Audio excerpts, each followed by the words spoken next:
can't see nobody. I apologize. First of all, I want to send a mahalo to Naka and Ashley and the Civil Beat for hosting us tonight. I also want to send out a special mahalo to my family and friends who have come here tonight, and to all of you. I know everyone is busy, and so we are really appreciative of you folks spending your time with us tonight. My story starts off here in Hilo in the late 60s and early 70s, during a time where traffic was non-existent. Walmart, Ross's, Home Depot was not a thought. But we did have Kaiko'o Mall. We had Western Auto right down the road, Ward's. We had the dollar store, Press. And we're showing our age. But back then, Hilo was a simple life. If you were fortunate to drive past someone on the streets, everyone would throw up the shaka. It was very a family atmosphere. Sugarcane was booming. Everyone's vehicle was the same color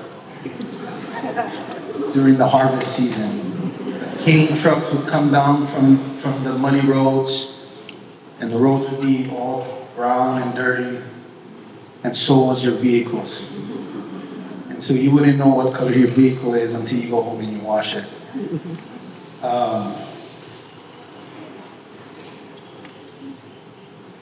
I have a lot of fond memories of Hilo back then. My father's side comes from Waipi'o Valley, and my mother's side comes right here from Hilo. And I grew up very, very poor life financially, but very rich in family life. Life was hard. We struggled to survive. My mom was a housewife. My father worked construction. We had support from the government. The truck would come once a month and bring us milk, cheese, butter, and we ate a lot of mush. More than I like to talk about. I was raised in a very strict home. Everyone from my great-grandmother to my mom and dad, they ruled with an iron fist. And so I grew up a very angry child, very frustrated. I couldn't open the refrigerator without asking permission. But that wasn't too bad because my father had to ask permission too. Growing up here in Hilo, I went to Wai'ikea High School. Not too many cheers for Wai'ikea.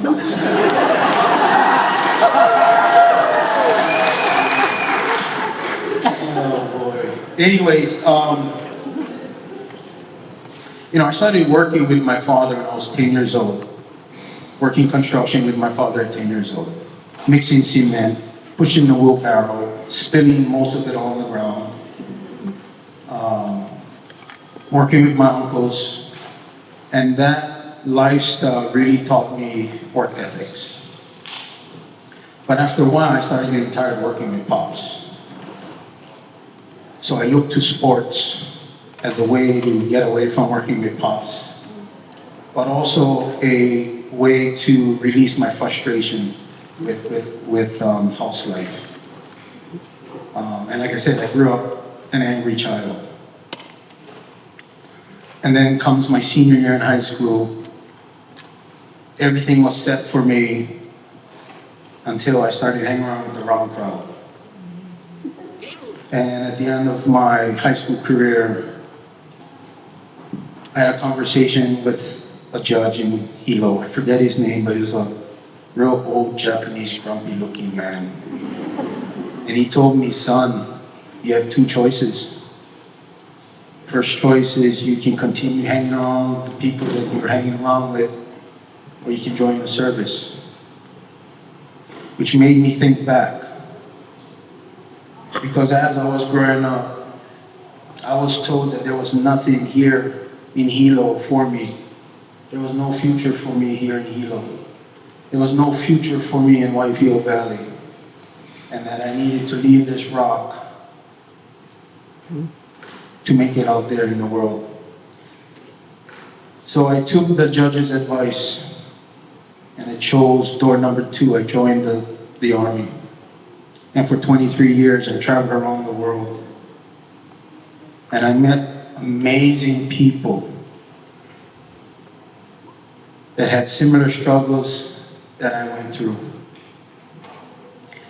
And just to fit in and to understand them, I had to learn their customs and their traditions, and sometimes their languages. And so towards the end of my military career, I started to reflect. And I asked myself, I've had an amazing life in the Army, but what do I do next? And it was cool to learn other people's languages and cultures, but I didn't really know my own. So when I retired, when I medically retired in 2008, 2009, I didn't know what to do. So I came back home. But I was a broken man physically and mentally. I was in a dark place. I was suicidal.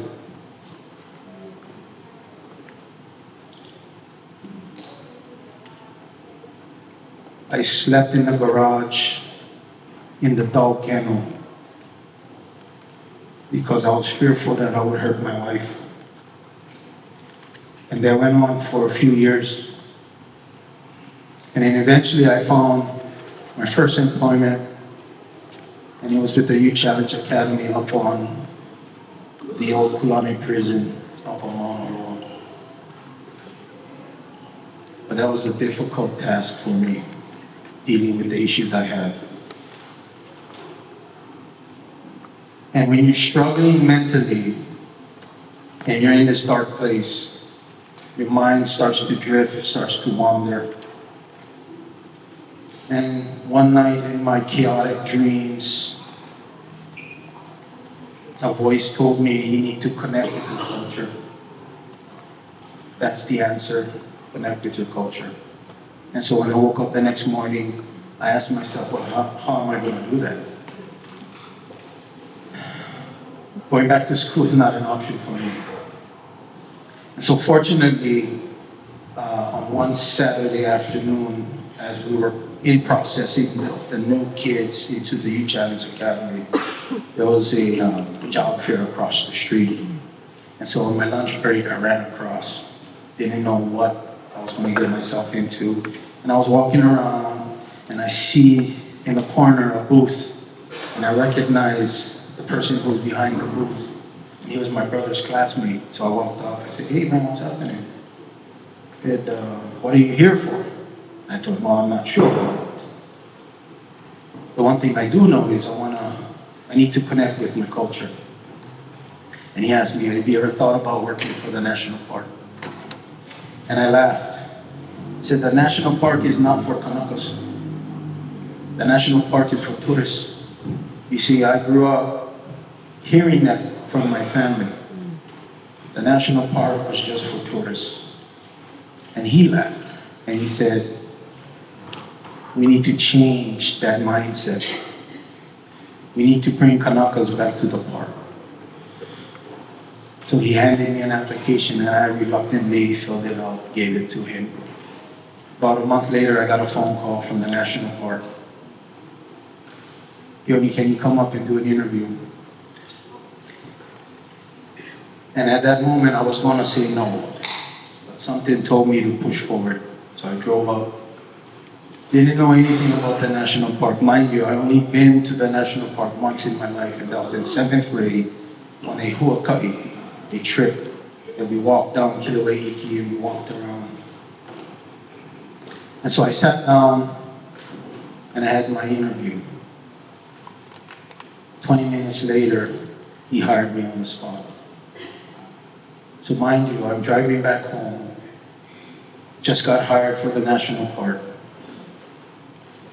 and it's for tourists. I'm driving home and I'm second guessing myself, and I wanted to call and I wanted to quit. But again, that voice said, no, push forward. This was back in 2013. And I've been at the national park ever since. Thank you.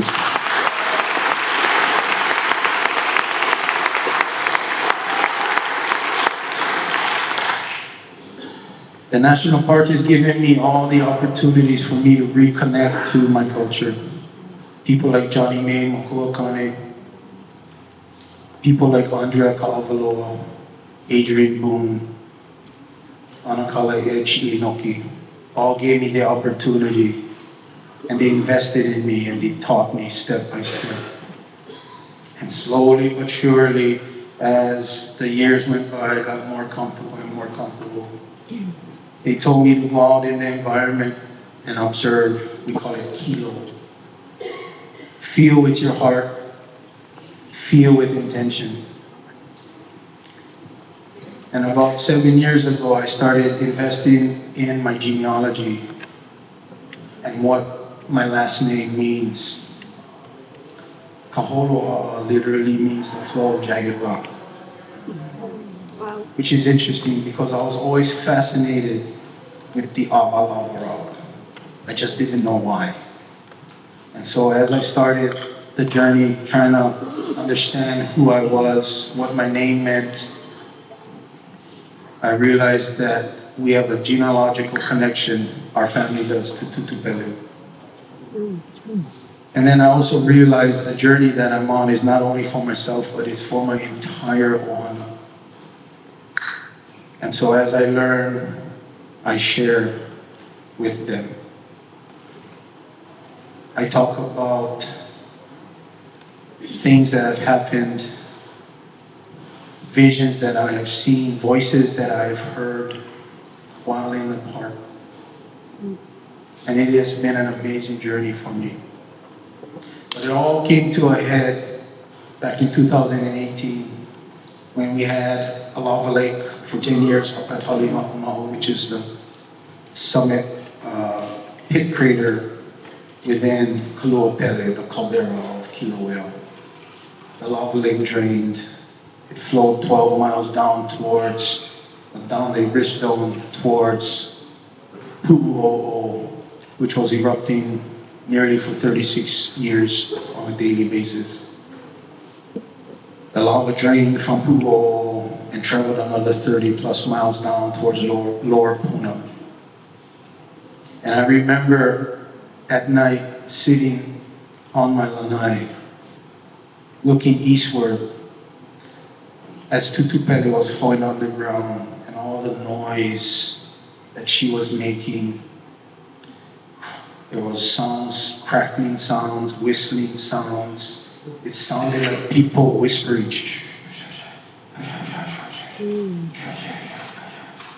And every night I would sit outside in the dark for hours and just feel. To the left, I could see Fissure 8, which was 30 plus miles away from me. It was the most powerful experience I've ever had.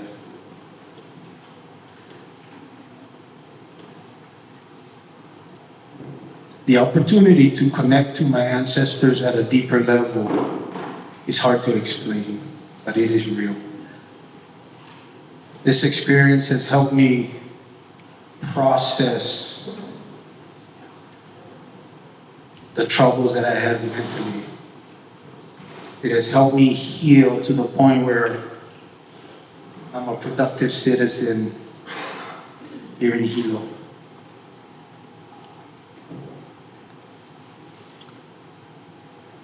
And I'm so thankful and honored to have the opportunity. And so as I leave you folks here tonight,